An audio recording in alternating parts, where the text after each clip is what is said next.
coming to this tonight, having to work your way through it. I think you've seen these supporters of free speech out there. What I want you to do tonight is see or listen to why this is so dangerous. Because it is against the established order. It's against the established way things are. And I think that's what frightens people. I think it's what scares people. And so here tonight, ask me questions. I'll take any question you've got. Let's go back to the beginning. Because remember, this populist movement and Donald Trump is not the cause of this. They're the product of this. September 18th, 2008, the Oval Office. Federal Reserve Chairman Ben Bernanke, Secretary of Treasury Hank Paulson, a guy who used to work for Goldman Sachs, walk into the Oval Office a couple of days after Lehman Brothers was put into bankruptcy in London. They tell him, by 5 o'clock tonight, we need $1 trillion in cash. $1 trillion in cash, or the American financial system is going to implode in 48 hours. The world financial system will implode in 72 hours. And in 2 weeks, we'll have global anarchy and chaos. Let me repeat that. Ben Bernanke and Hank Paulson are not, they're not giving their hyperbole. Very low-key, very professional people in finance. $1 trillion by the close of business. Or the American financial system, the British financial system, the EU, the Bank of Tokyo, all of it will come down in 4 or 5 days.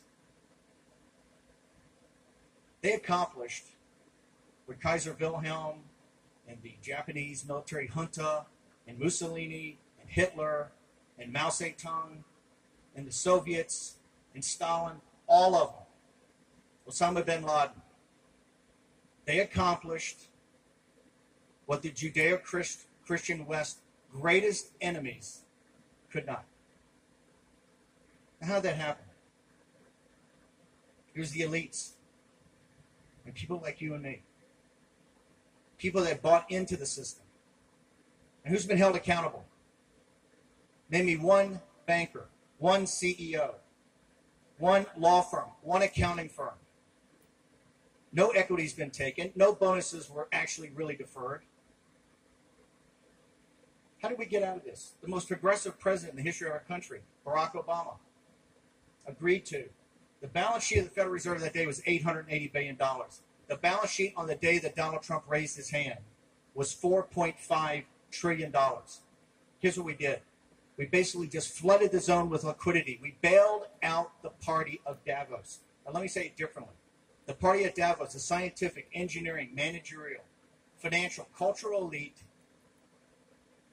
with their political employees, the permanent political class, bail themselves out.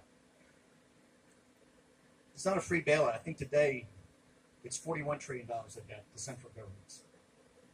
It has a corollary in your life. Remember, and these are all in the minutes. It's in the minutes of congressional hearings, in the minutes of the Federal Reserve, in the minutes of the Bank of England. They said at the time, hey, this is going to cause interest rates to go to zero.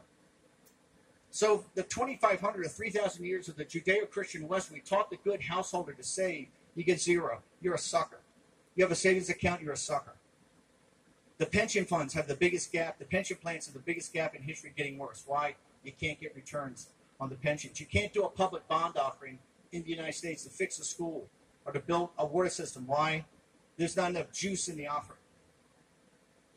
We basically socialized the risk for the wealthy.